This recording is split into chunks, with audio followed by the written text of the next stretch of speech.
Peace, Jeremy. Thank you, Connie. Hello. Hello. My name is Lisa Foja, and I lost my daughter, Tia. Your loss.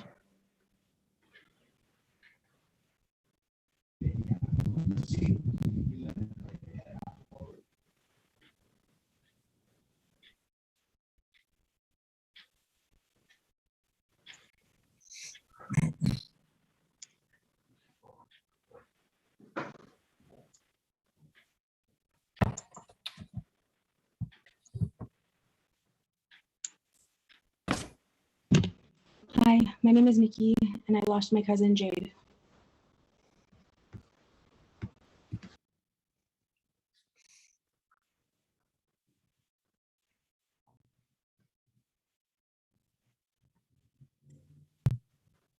Hi, my name is Trudy Walmsley, and I lost my son, Nick Moore, 3 years ago.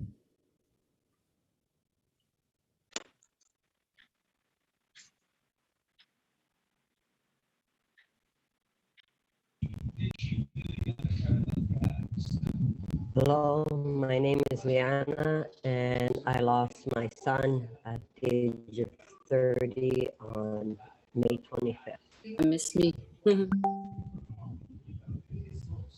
name was Sean.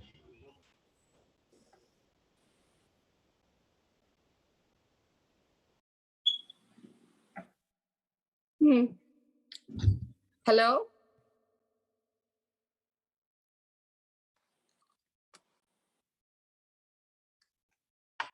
Hello? Go ahead, we can hear you. Oh, I'm Janet Albert Tate. I lost my daughter, Miranda Albert. My name is Amy LeBreton, and I lost my dad, Guy LeBreton.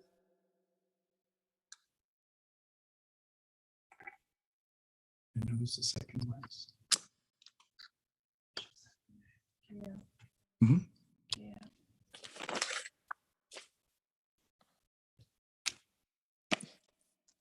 Hi, my name is Gail McDonald, and I lost my friend Chris Snap. Okay.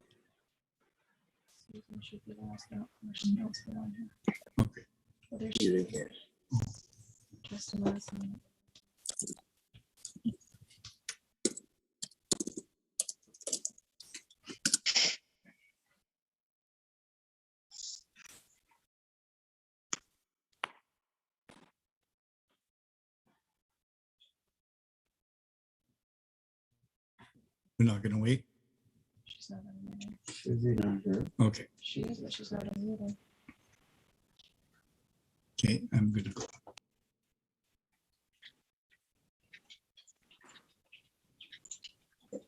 I'm here.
The format for the next hour will be as follows.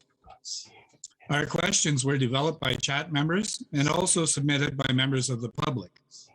Questions were not provided to the candidates in advance. All questions received by chat and not asked will be forwarded to the candidates for written response following tonight's debate.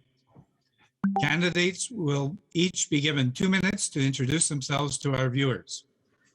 Questions will be read to the candidates. Each candidate will be given 2 minutes to respond.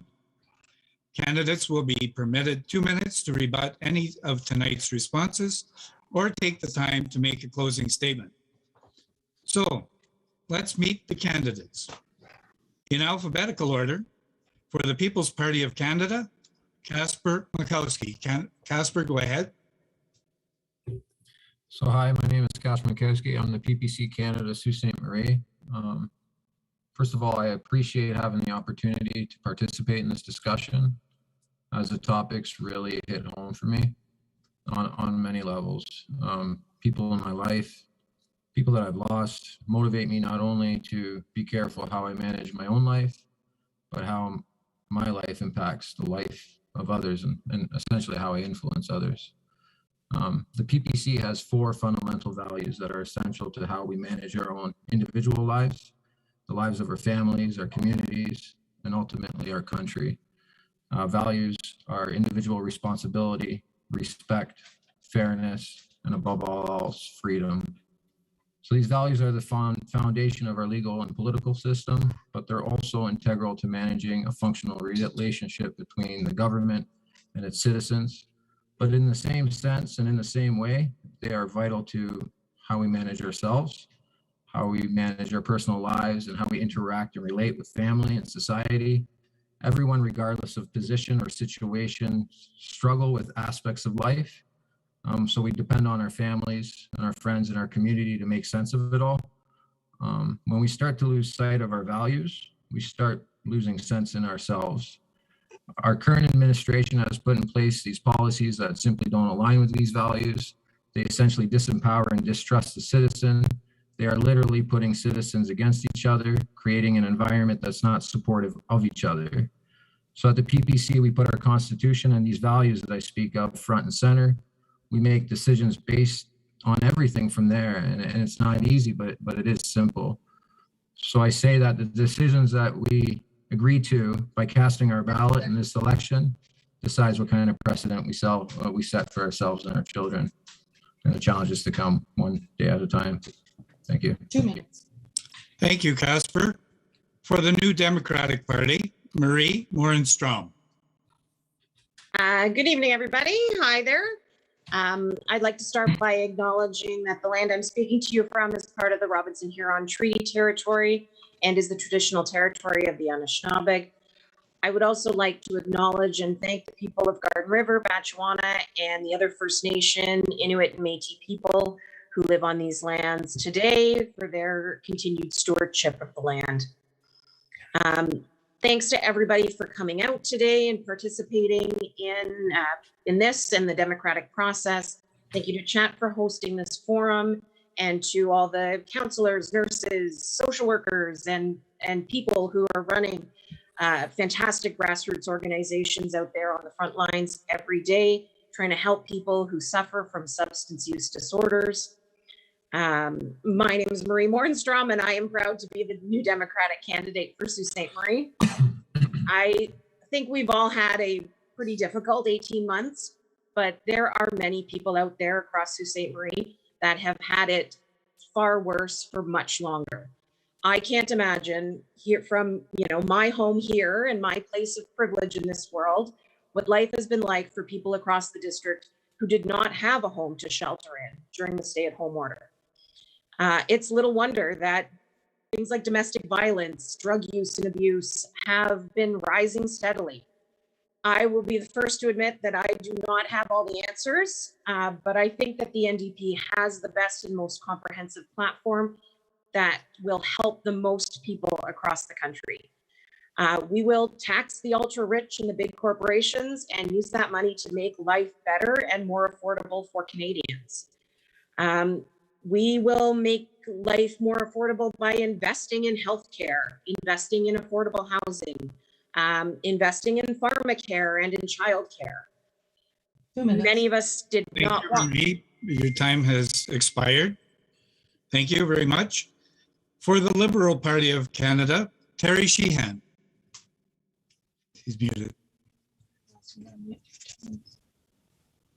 Thank you very much. And before I begin, I just wanted to thank everyone for sharing the loss of their loved ones. It's very, very difficult for you, and it takes a lot for you to do that. So thank you very much for doing that. And my heart goes out to you. I'm Terry Sheehan, Liberal candidate. Many of you know me from before. I was on City Council for 4 terms. I was a school board trustee and 2 terms as your member of Parliament. And I've always taken pride in going to bat for people, in particular people that need help. And I've done that all my career. And as this relates to this particular conversation, right after I got elected, I made sure that I made the opioids a priority for me. I stood in the House of Commons during question period, asking questions. I've debated. I have advocated. I have worked to get more funding. Through my first few years, we were able to put significant funding, in particular, into the opioid crisis. Hundreds and hundreds of millions of dollars, including emergency funding. As many of you know that you've been working on this, a lot of healthcare is provincial in nature, but we have put in money, including emergency money, for a level 3 treatment center here in Sault Ste. Marie. And I'm going to go into details about that particular program as well. So I'm pleased to see in just my very short period of time an intro that a re-elected government will introduce a comprehensive strategy to address problematic substance use to end the opioid crisis. We're going to invest $25 million for public education to reduce that stigma associated with problematic substance use. Those are your friends and family. Invest $500 million to support the provinces and territories in providing access to a full range of evidence-based treatments, recognizing that successful treatment is not determined by long-term abstinence. And that's where, we can get more beds for like level 3 treatments and a whole suite of things. And we're going to support provinces and territories in creating standards. Thank you, Terry. Your time has expired. Thank you. Thank you. And for the Conservative Party of Canada, Sonny Spina. Good evening, everyone. Thank you for joining us here today. I do want to start by acknowledging the land that we are on, and that we are on land that is part of the Robinson-Huron Treaty.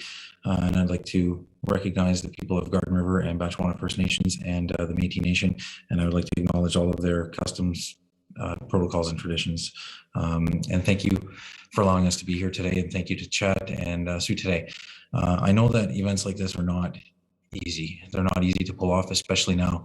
But you found a way. You found a way to engage in conversation, and you found a way to continue the conversation about mental health and addictions. And I sat quietly while you were stating the names of your loved ones that you lost, and thank you for that. And I share those losses with you. I know those names. Those are good people, and I spoke with those people many times over the years, and one thing they have in common is they are good people, and they have good families, and they have good friends who are there to support them like you folks are today, even in their absence. I can tell you that this issue has been a top priority for me for a number of years. In fact, in 2017, March 24th, 2017, I hosted the first town hall we had on opioid issues here in our community because we recognized it was such a significant issue for our families then. For a long time, about 10 years now, I've been the chair of the Algoma Family Services Foundation, delivering funds so that we can provide services through Algoma Family Services to kids and youth in our community who are struggling with mental health and addictions issues. It's not enough. It's not enough. But with the help of you folks, we're going to get there. And I am excited to have the opportunity to lead the way and lead you there as we get there together, because this is a serious issue, and we'll be there, and I'm going to be with you every step of the way as we go on this journey. So thank you for letting me be here today. Thank you, Sonny. Mr. Spina, you were chosen by draw to answer the first question, and a gentle reminder that you have 2 minutes to respond. Thank you. Question 1. What do you believe are the three most important social consequences of addictions in our community? So we know that when addictions happen, there are a number of issues that are associated to addictions. We see a lot of things that happen in our community. We see rising crime, we see rising healthcare costs, we see rising issues in healthcare and in services. One of the things that we forget to talk about often is the toll that takes on the service providers. I have seen absolutely heroic efforts from staff in the hospital, from staff at Algoma Family Services, from staff all around our community that are connected to these individuals who help them every single day. When there's a loss due to opioid poisoning and there's a loss within our community, those individuals feel it. And it takes them a long time to recover.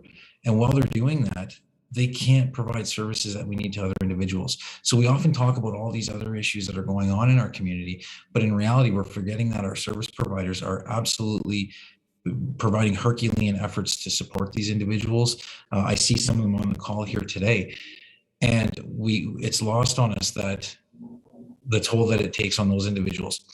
The bottom line is the demand for service has gone up and it is exceeding our resources, and we have to address that. I know I spoke with Ali Juma before we had the call here. Ali is the CEO of AFS, and one of the numbers he gave me is he has 4 youth counselors, and each of them are carrying 40 cases on an ongoing basis. So you can imagine if he loses one of those staff members because of, they lose a client or they lose someone that they care about, that they've been helping, that impact is felt through the entire system.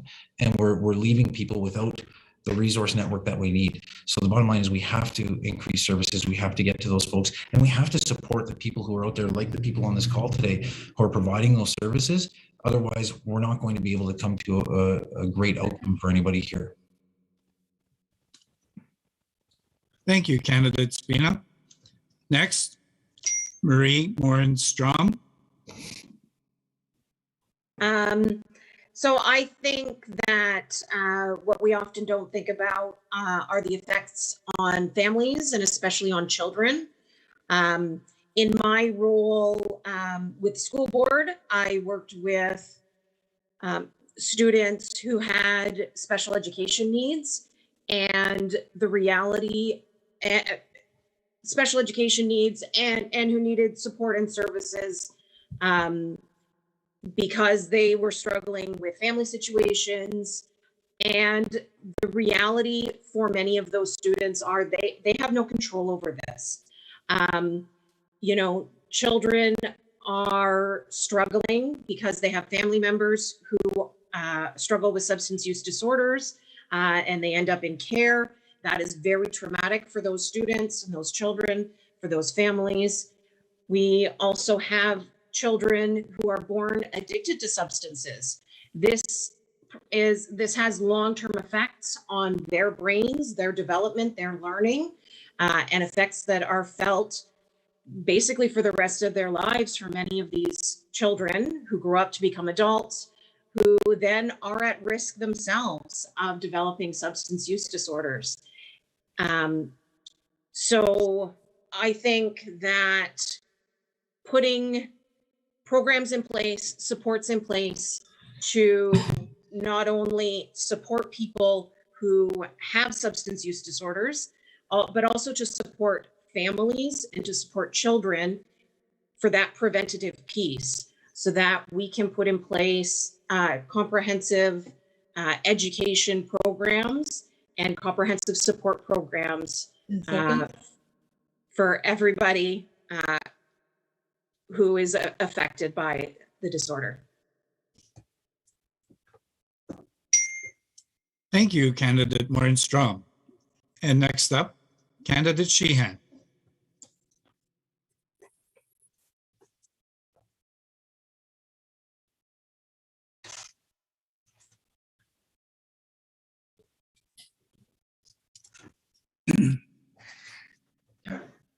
Sorry, the host just unmuted me. So the question was what I think the top three. I don't necessarily, I think there's a suite of them, but the number one is the death of people that are suffering from substance abuse is that the loss of life, the loss of potential, the loss of human life is the number one for sure. And that death and that loss and that process weighs heavily on their friends and family as number two, and that spills over and affects them. And that's why we continue to put all our efforts into treatment and getting people into treatment, to helping people in treatment to recover, to get back that potential. We were all born equal. We all went to kindergarten together. We went to school together. We went through all that. I think that it's really important for us to have that early detections of issues that might identify future issues that we can delve into. But there's a suite of things that we need to do. Societal, of course, the societal things of addictions, whether it's related to crime, lost opportunities in jobs, breaking up of marriages, of families. That's an issue. But I do believe there's hope that you can recover and get that back. And I think that's a lot with people that have shared experience, being able to help them as well.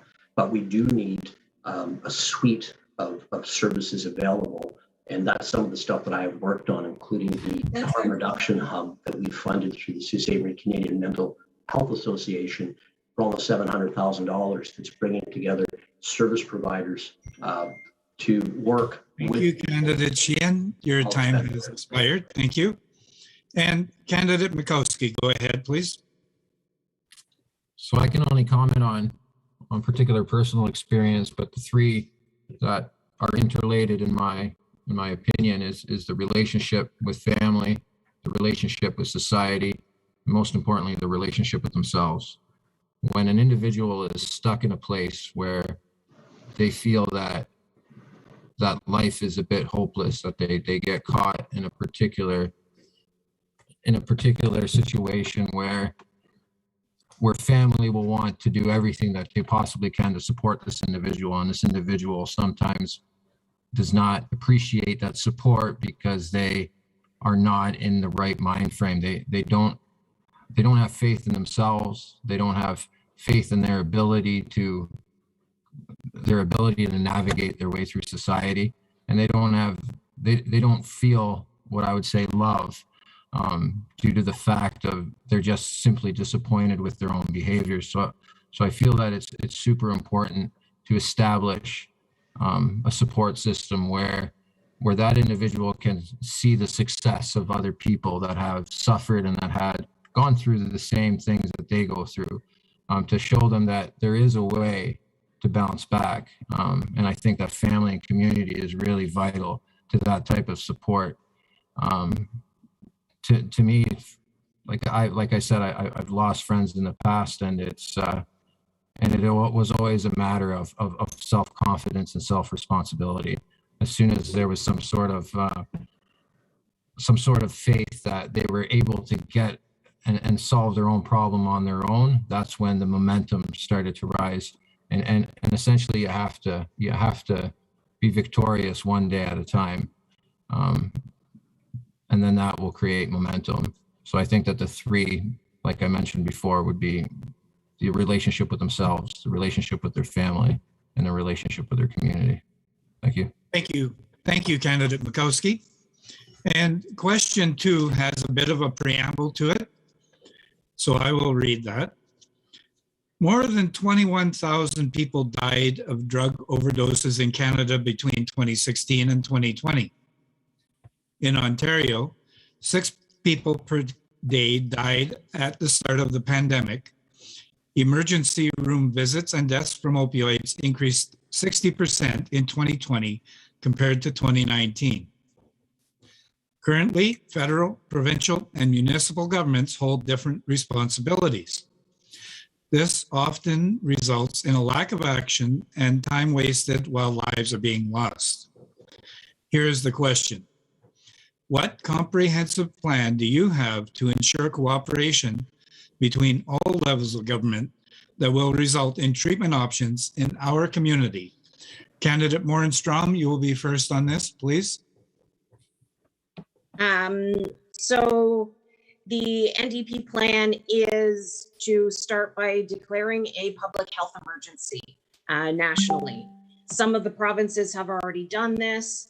And I think declaring a public health emergency will allow us to work with all levels of government to get funds flowing to the places where it needs to flow, and allow federal government, provincial government, municipal government to work together to support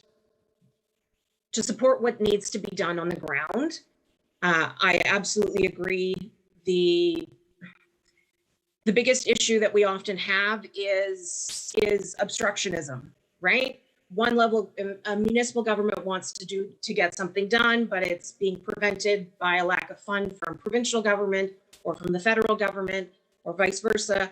And I think our most important responsibility when we are advocating as MPs for our city is to work with our municipal partners and to work with our provincial partners and to try to get some synergy, to try to get funds flowing downstream to the people who need them on the ground.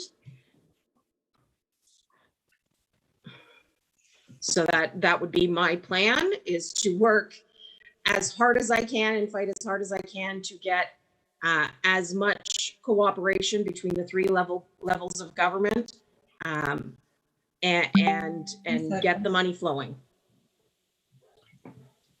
Thank you, Candidate Morenstrom. Next up, are we ready? We'll have Candidate Sheehan, please. Thank you very much for the question. And the question onto itself addressed some of the issues, that there's different levels of government traditionally that had certain things that they could do based upon law. And one of the things that our federal government did in addressing this was right away was increasing that funding. We've done $600 million in funding just for the opioid crisis to provinces and territories for like level 3 treatment centers that, Sault Ste. Marie for the last 3 years has been, the city and everyone, including myself, have been advocating for. We've had some movement recently with about 20 beds, but we need to see more. We lost our detox center. It's really only an increase of 4 beds overall. So, with our plan, we have 500 million more to support provinces and territories as well. So I would like to see that increased as well. The investment of the $25 million, as I mentioned, for public education to reduce the stigma is really important. And introduce a comprehensive strategy, pulling things together. And I think what the pandemic has also done is shown that when we all work together, we can accomplish many things. And the federal government is $8 out of $10 in the COVID-19 response. So my commitment is just to continue to get those resources. We've also announced very particular programs. The federal government went away from the traditional levels and said, okay, we're going to create funding models such as the Substance Use and Addictions Program, which the Sault Ste. Marie Canadian Mental Health Association, the Métis Association has functioned. We've functioned and funded Indigenous things like the Baby Lucius Center on Queen Street. But we just continue to need to pull together, and we got to, everyone's got to stop doing this and just continue to work towards saving lives and making our communities better. And so, thank you. We can do that. Thank you, Candidate Sheehan. And Candidate Mikowski, please. So I think it's super important to really start at the beginning and really recognize what the actual problem is, so we can address it and not, sidestep it, not throw money at it, because it seems to be the only strategy that's really, adapted by the other candidates. I think we need to recognize why previous efforts have been completely ineffective and to really understand why. So addictions essentially are fueled by the products of a multi-billion-dollar industry, which we call big pharma. It holds, the government holds the biggest monopoly in the country on our healthcare, and you really couldn't have a better, more profitable partnership. That are the worst incentives you could imagine. And especially if you have a prescribed treatment that is also a product of big pharma. I think it's also very important to consider the environment. If anything has taught us in the last 16 months is that mental health and addictions and suicide have dramatically increased due to this pandemic situation, to a point where overwhelmingly there's been increased mortalities and a lot of suffering in our society. The stats on this are indisputable. The effects of lockdowns and mandates and general fear on individuals is also undisputable. So the PPC party is the only party that doesn't plan to sidestep, doesn't want to, throw money at a situation, say, oh, we've submitted all these millions of dollars for this. No, we want to focus on the environment and focus on families and focus on eliminating mandates that hold entire communities hostage. We want to empower all levels of government to innovate and to remove some of this monopolistic kind of situation that our healthcare and our pharmaceutical industries have collaborated to. And we want to provide provinces with the ability to empower them and give them the tools to do so. Solutions to be individualized, because this is not a one-size-fits-all problem, as we all know. Thank you. Thank you, Candidate Mikowski. And finally, Candidate Spina. Thank you. This is a very important question for a number of reasons. You really touched on a couple of important things, and the first is collaboration. And your question was, how are we going to work with all levels of government to ensure we provide the best services and treatment options for our individuals? Well, we know right now that everybody is on the same page with wanting to help. The problem is they're not talking. People aren't talking, and sometimes services are being replicated or provided by agencies who maybe aren't the best or best suited to provide those services. So we really do have to get those conversations started. Now, in terms of those conversations, one thing that was kind of left out of the question was our First Nations partners as well. So I can tell you that our party has looked at this in depth. What we are proposing is a number of options. First is supplying $325 million to build 50 treatment facilities across Canada. That's 1,000 beds within the next 3 years. We also want to partner directly with the provinces to put more naloxone kits in the hands of frontline people and family members and support networks, because I know personally they save lives. They help people every single day.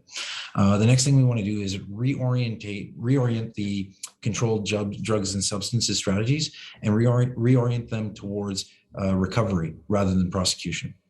And on top of the initial investment that we want to make for the facilities, we also want to make another $1 billion investment in treatment facilities that are specific to First Nations communities. We recognize that not everybody recovers the same way, and not everyone recovers in the same cultural way. So we need to make culturally appropriate and regionally appropriate services for people to have a timely path to recover, because there's nothing more frustrating than someone who is ready to recover, calls a facility and says, please call back in 3 months. I've experienced that far too many times, and we're ready to get those facilities made so that we can get people help they need and a timely path to recovery. Thank you, Candidate Spina. So question 3, outline any federal legislation that you believe requires reform in order to address substance use disorders in our country. If you do not believe any changes are required, please explain. And Candidate Sheehan, you will go first, please. Well, thank you very much. And I think that, continuing on with the question about the different levels of government, is I think that we need to be able to continue to, tear down those walls of jurisdictions. I think about, and it's a really great program that I advocated for, and it was the Canadian Mental Health Association for Sault Ste. Marie, and it's supporting, it's a 3.5-year program for harm reduction and recovery project. And it's going to coordinate a number of people. Right now, they're hiring some peer supporter helpers, people that are on well on the road to recovery to work with people to get the necessary referrals instead of they're getting lost, as they call it, in transition, to go out there to the community and work with them. The harm reduction hub will be located at, once the construction is done, at the former Sacred Heart School, where they can bring people together and offer a very similar one-stop shop with all the service providers and whatnot. The wellness bus will be there. The downtown police community center that was down on Gore Street will be there, as well as a men's shelter. And there will be a lot of programming there to help people. And that's what I think was been lacking before. And so that's provincial, city, federal coming together, regardless of what legislation is in place. It's about all of us working together. And it's what CHAT represents. It's about getting the help to people that is necessary. And I was proud that we supported them with almost 700,000. They also have another application in which I support for having community ambassadors going into the downtown, working with the Downtown Association to work with people that are on the streets that have nothing for them. So we have to address homelessness. Thank you, Candidate Sheehan. Thank you. Your time has expired. Thank you. And Candidate Makowski, please. So the question was in regards to specific legislation. I'd like to take a step back from that and just consider all legislation. So essentially what happens to people that make mistakes, they get penalized for those mistakes. And then that kind of inherits more mistakes in the future because they get penalized with this thing called, there's such things as minimum mandatory sentences, for example, or they get a criminal record that inhibits them to participate in society like somebody that hasn't made any mistakes.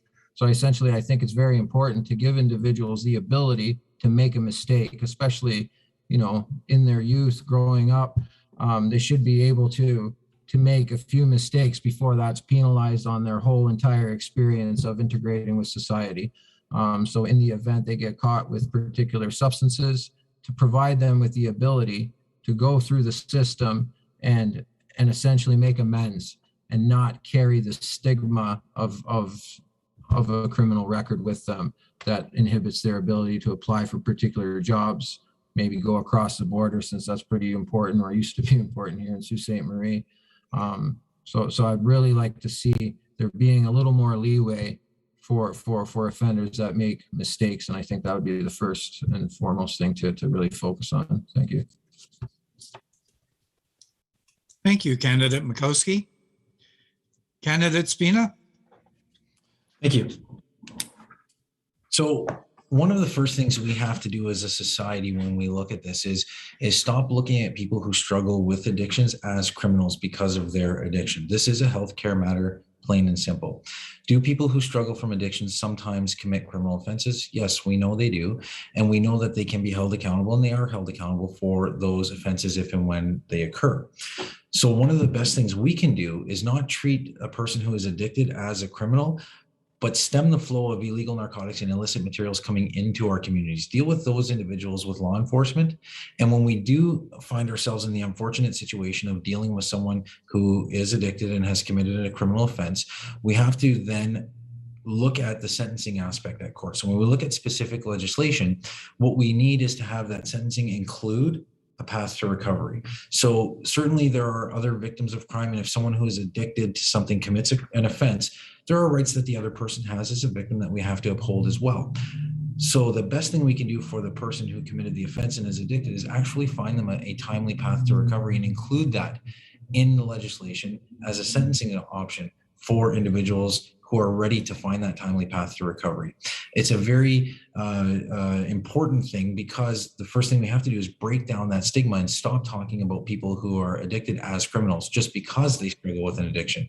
We have to start talking about it collectively as the healthcare issue that it is, and really just stop making people feel bad for coming forward and asking for help. People struggle with coming forward. They don't want to do that because they don't want to tell you I'm addicted, because they know they're going to be judged a certain way. If they're going to come forward and ask for help, we need to be there for them. We need to say that when you fall, if you make that mistake, you're not going to be held accountable for the rest of your life. We're going to find a way to help you. We're going to find a way to hold you by the hand and walk you through a process that is going to make you better and going to help you get back into society. We're not going to give up on you.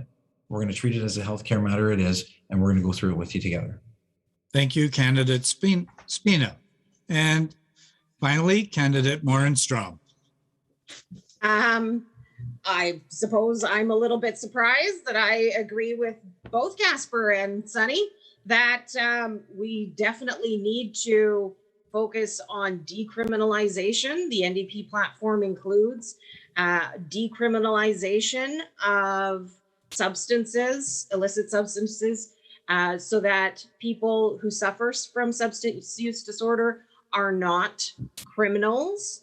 And focuses on the criminal aspect would focus on trafficking and people who are taking advantage of and trafficking illicit substances to individuals who do have a substance use disorder. And that would allow people to not end up with criminal records, therefore not be able to be bonded and can't get jobs. And the effects of criminalizing addiction are significant and life altering. So the best thing that we can do is to not criminalize addiction and ensure that people have access to timely supports and on-demand treatment when they need it. And I think the NDP's platform of enacting a universal pharmacare program will also significantly help individuals especially individuals who are struggling with substance use disorder, who are struggling to maintain employment, prevent that whole two-tier system of only people who have jobs can get treatment because they're the only ones who can afford it. If you don't have a job and need treatment and don't have a benefit package, how are you supposed to pay for this? And it's a significant issue out there. And the NDP plan to ensure that everybody has access to Candidate quality. Strong, your time has expired. Thank you. Question 4. Addictions is a health issue. People need treatment. Do you support mandatory treatment for those suffering from substance use disorder as an alternative to incarceration? And candidate Makowski, you will go first, please. Okay. So yes, absolutely. I support treatment, but it's very important to recognize what type of treatment is effective, what type of treatment is not effective. I don't believe incarceration is at all effective when somebody is essentially suffering from behavioral issues, from addiction, dependency. So when you have a dependency, this is a psychological and a biological occurrence. So the last thing we want to do, and is to provide an opioid to treat an opioid addiction. I don't think that this is at all beneficial. I don't think that having the person think that, oh, I need treatment, so I need an opioid to calm my opioid addiction, because at that point they feel that they cannot defeat or cannot manage something, that they fully have the power to do so.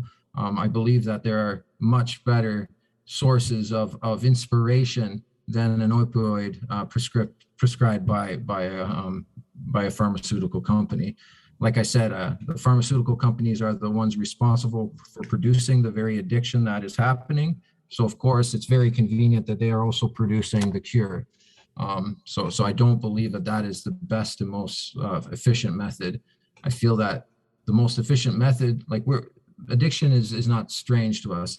It's been around for a very long time in various forms. And it's known that attitude, that support from family, that support from community, in faith and self-belief that you have the ability to take this on. You've seen other people take it on. You're with people that can advise you and tell you, what are the growing pains. And if you slip up, they're there to support you. That's what's important. What you don't want to be doing is getting in a perpetual cycle of self-doubt. It's the psychological self. Thank you, candidate Mikowski. Your time has expired. Candidate Spina, please. Thank you. You know, the difficulty is anytime you attach the word mandatory to something, it implies that you're forcing someone to do something.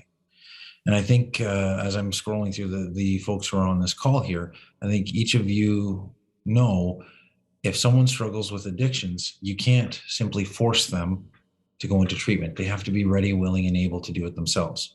So the good news is that if there is someone who has received a custodial sentence, if someone is incarcerated, there are treatment options that are available to them in facilities. And sometimes it does take that little bit of opportunity, something in front of them that they know is within reach, that allows them to reach forward and grab that opportunity for that path to recovery.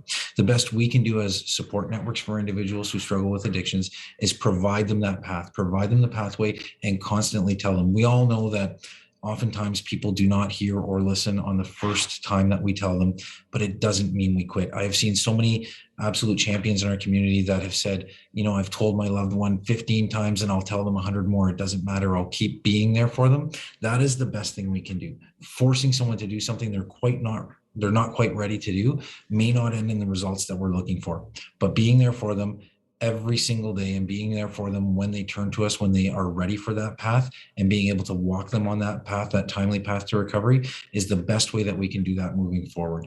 So it's something we have to do in collaboration. It's something we have to offer repeatedly. We know that as support networks that we're going to continue to offer these opportunities and these options to them.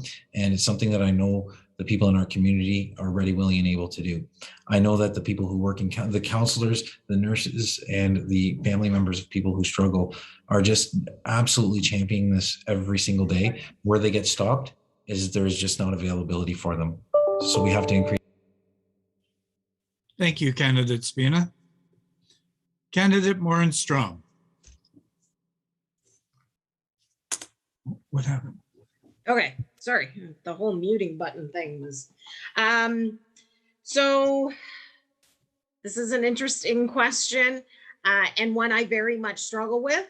I think a lot of us like the idea of saying, absolutely, you know, people who are struggling with substance use disorders are struggling, and if we could just get them there, if we could just force them in there, it would just work.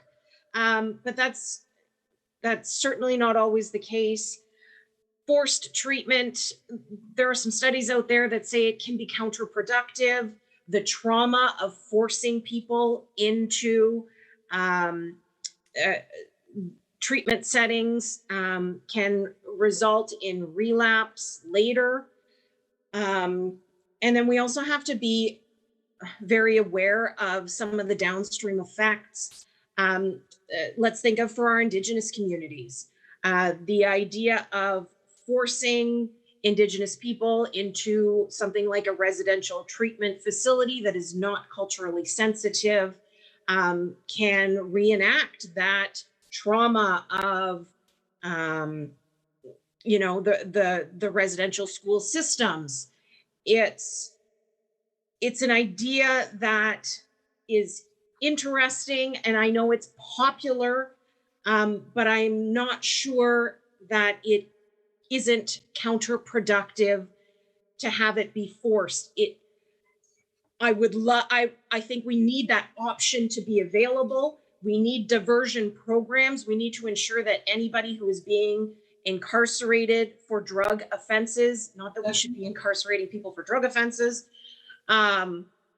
needs to have access to quality treatment on demand. And thank you, candidate Morin Strong. Your time has expired. Candidate Sheehan.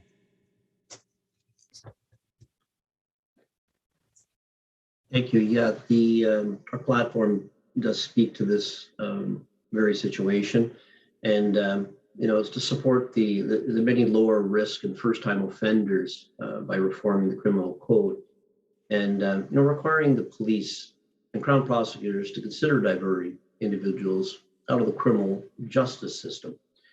And by diverting them, it highlights and emphasizes what I said at the beginning, we need more treatment beds, for instance.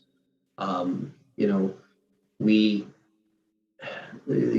conservative provincial government, you know, we need more than increasing the 20 beds. There was 33 beds that we needed for treatment.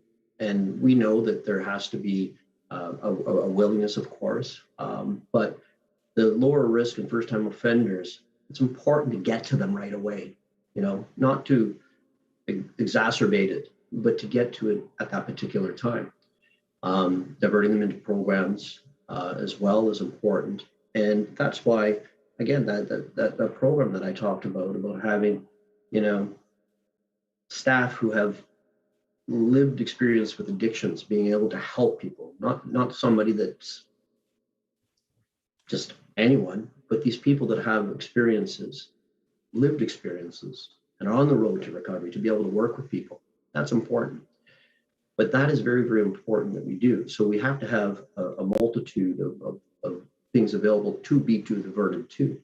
So I'm committed to, and you've heard me since being elected about the need for a level 3 facility. I was supporting it when I was a city councillor.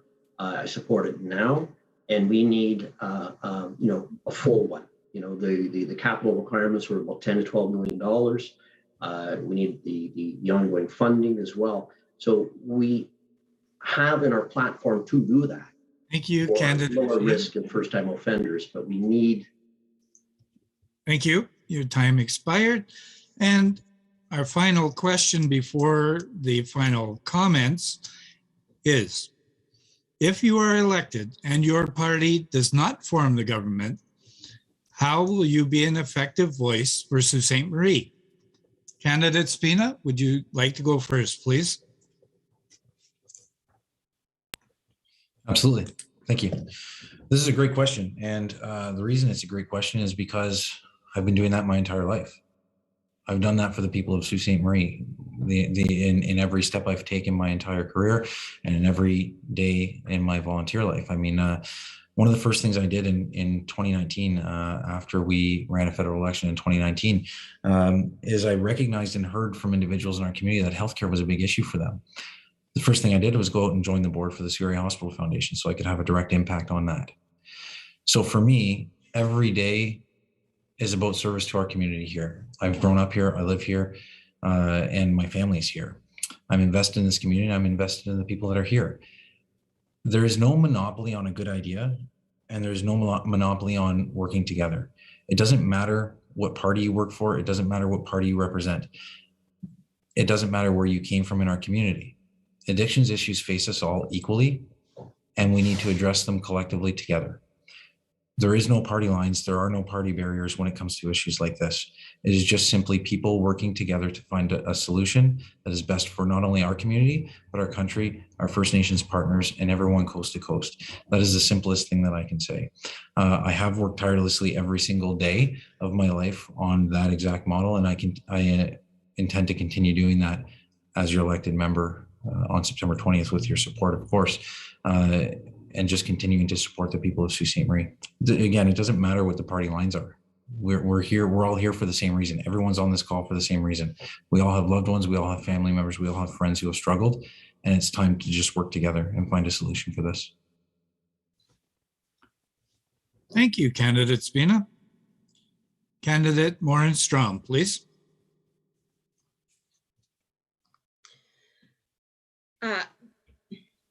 The idea of being an MP is that you represent the citizens of Sault Ste. Marie. You represent the citizens of Sault Ste. Marie and Ottawa, but you also work for the citizens of Sault Ste. Marie. You work for all of the citizens. You work for the voiceless. You work for the underserviced, and you are their voice. When you get on the stage, you're their voice everywhere you go. And that is what I want to do.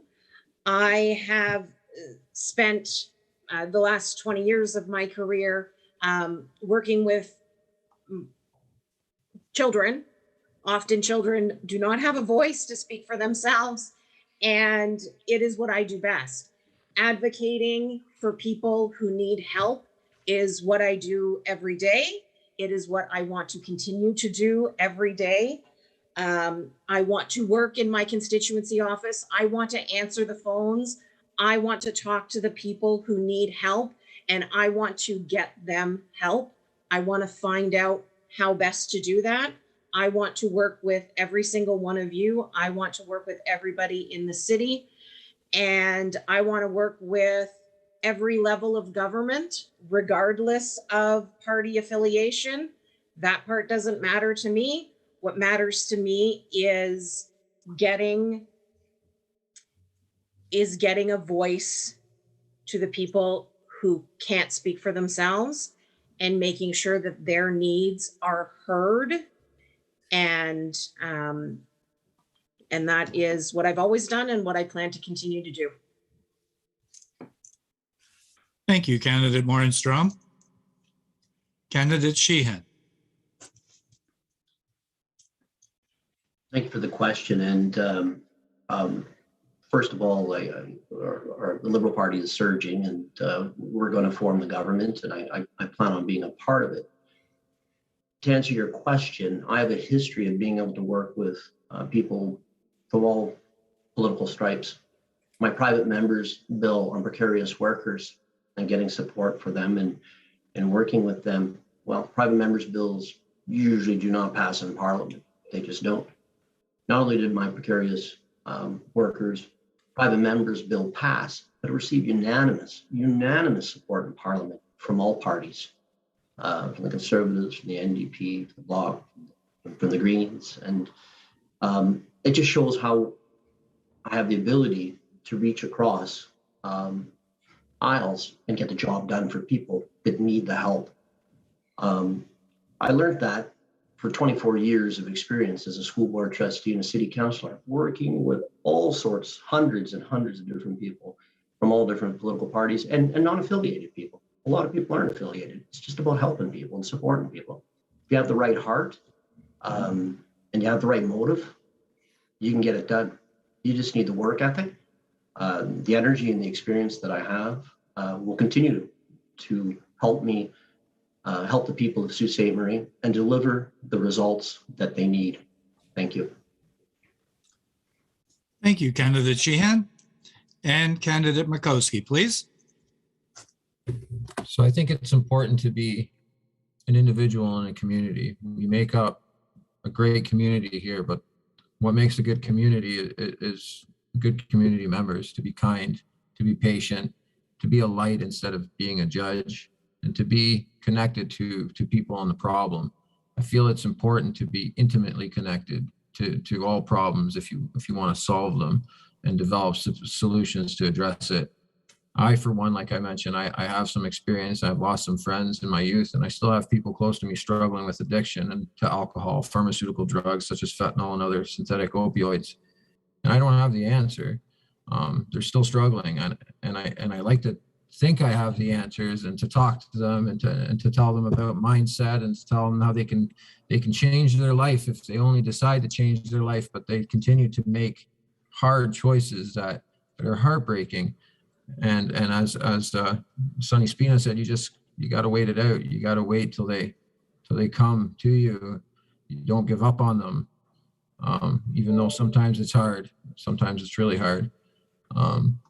So I believe the best way to deal with this problem is by creating, like I mentioned, empowering environments with strong support structures. If a struggling individual is surrounded by people that have overcome addiction or that are winning at the battle with addiction, then that will empower them to make the right decisions daily, because it's a daily decision. It's not, you can't win it overnight. You gotta win it every day. And if we create, that environment, instead of environments that will rob them of that hope and lose their ability to claw their way out, I think we need to create just simply winning environments. So it's my belief that I need to do what I can as a community member to assist the community and to assist the people in my life that are struggling, so I can have some experience in addressing it and being better to provide answers. Thank you. Thank you, Candidate Makowski. Thank you all for your answers. We now move to the final comments from the candidates. The order for this was done by a random draw. Mr. Sheehan, You have 2 minutes to summarize or rebut.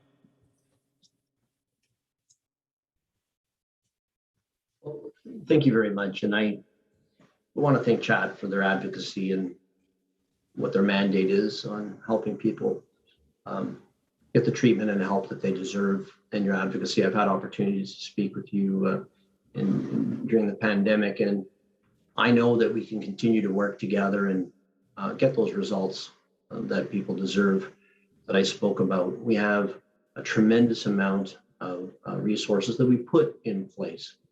Quite frankly, the previous Harper O'Toole government had treated the opioid crisis as a criminal issue. We are treating it as a health issue and always have. We have also strengthened our border, the Canada Border Service Agency, which was cut by $390 million by that same government, as well as that previous government cut the RCMP by $500 million. So we talk about stemming the flow, because that's what we need to do. So we've reinvested in the border and the RCMP to continue to do that, to make sure that the opioids aren't getting into the community. And that's absolutely critical. But at the same time, we treat it as a health issue. I mentioned the hundreds of millions of dollars, the billions of dollars in transfers for healthcare and mental health, including our mental health plan, which has billions and billions of dollars in place with dedicated transfers to the provinces so that that help gets there. We're investing $500 million, to get more treatment beds and more services for the provinces. We're creating a national strategy, pulling this all together, because we learned during this pandemic that when we work together, we can great and accomplish many things. And it's about saving lives, and I'm committed to that. We're going to reduce the stigma about the people that have addictions, and be able to talk about it freely and openly. Thank you, Mr. Sheehan. Your time has expired. Ms. Morenstrom, you have 2 minutes to summarize or rebut.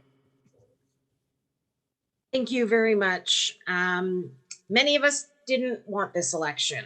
The Liberal government will blame the other parties for forcing it, but the reality is that not a single confidence motion was lost. And I think Mr. Trudeau was kind of just hoping that to fly under the radar and hoping that you'd give him a majority government so he could enact whatever legislation he wanted. But here we are, and you have a choice to make.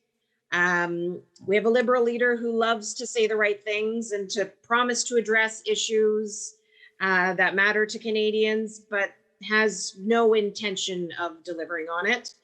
We have a Conservative leader who wants to convince you that he is dragging and kicking and screaming his party into the 21st century, but most of his caucus contradicts him on key social issues all the time.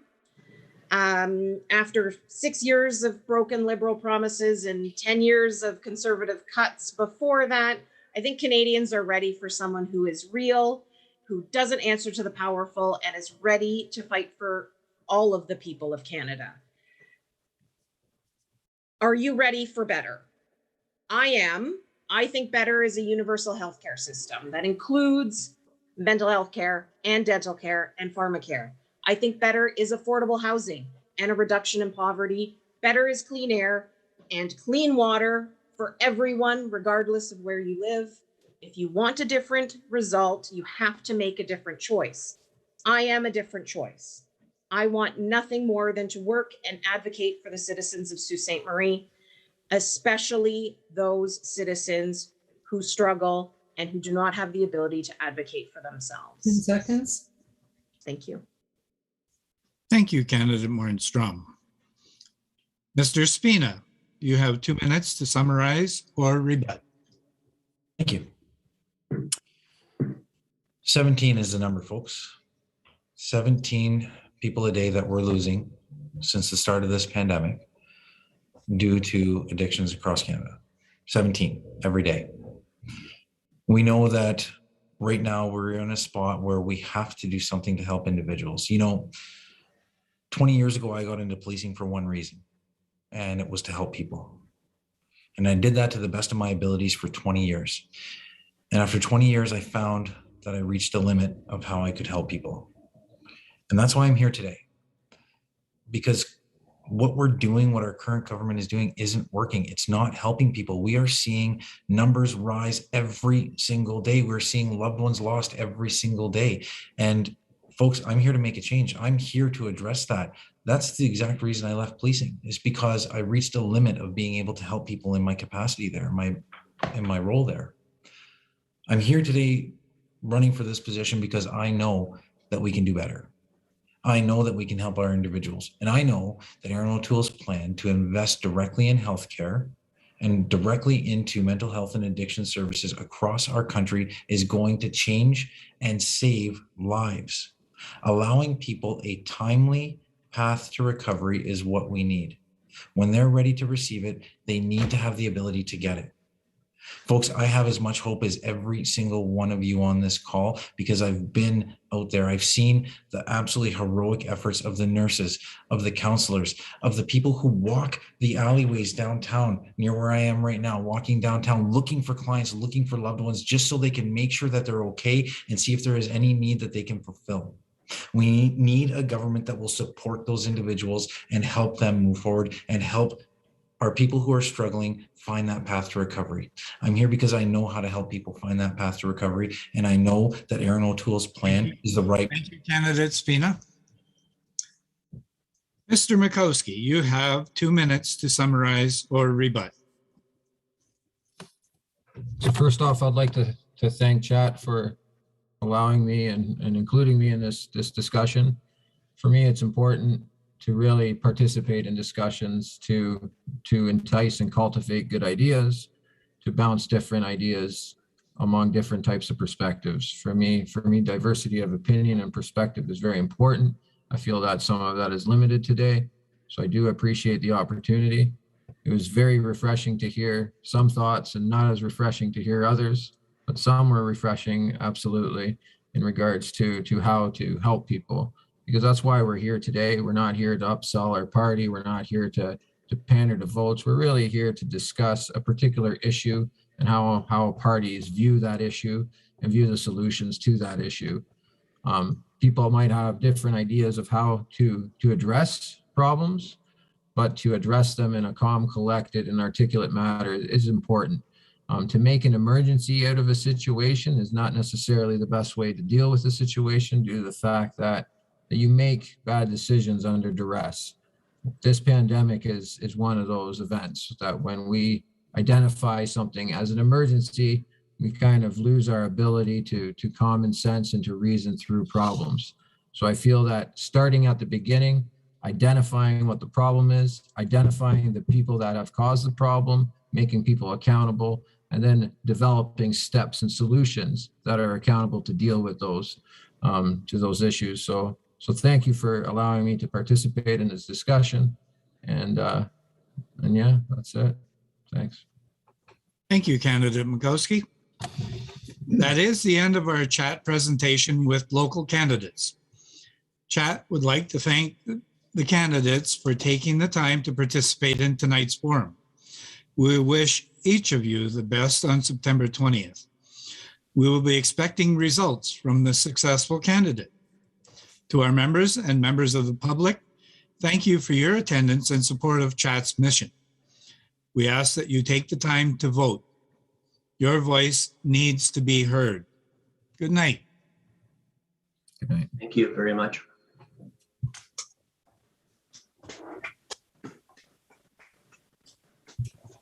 Very good.